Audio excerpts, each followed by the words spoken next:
Pemerintah Arab Saudi mempunyai kebijakan bahwa jenazah yang telah dikubur selama beberapa tahun, kuburannya harus digali. Tulang belulang jenazah kemudian diambil dan disatukan dengan tulang belulang mayat lainnya. Selanjutnya semua tulang itu dikuburkan di tempat lain demi efisiensi pemakaman. Lubang kubur yang telah dibongkar akan dibiarkan tetap terbuka hingga datang jenazah berikutnya. Terus silih berganti. Kebijakan ini dijalankan tanpa pandang bulu. Siapapun dia, baik pejabat atau orang biasa, saudagar kaya atau orang miskin, sama terkena kebijakan tersebut.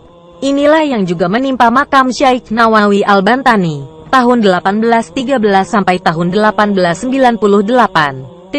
Satu ulama yang mengharumkan nama Indonesia di Tanah Suci. Kuburnya regenap berusia 3 tahun. Datanglah seorang petugas dari pemerintah kota Makkah untuk menggali kuburnya. Namun yang terjadi adalah hal yang tak lazim. Para petugas kuburan itu tak menemukan tulang belulang seperti biasanya.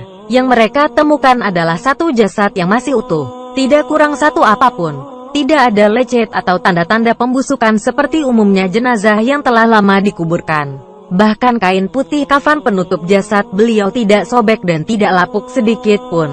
Sontak kejadian ini mengejutkan para petugas yang sedang membongkar makamnya. Mereka lari berhamburan mendatangi atasannya dan melaporkan apa yang telah dilihatnya. Setelah diteliti, sang atasan kemudian menyadari bahwa makam yang digali itu bukan makam orang sembarangan. Langkah bijak lalu diambil. Pemerintah Arab Saudi melarang membongkar makam Syekh Nawawi Al-Bantani.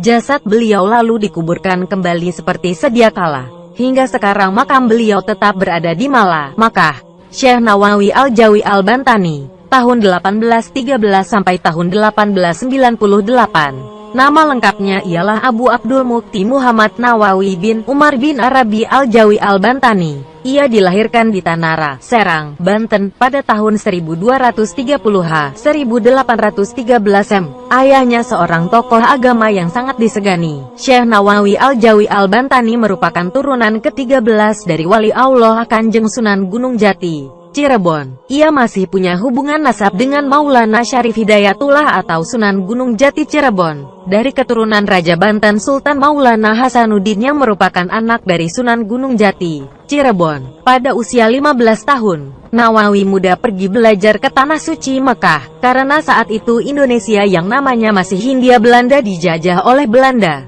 yang membatasi kegiatan pendidikan di Nusantara.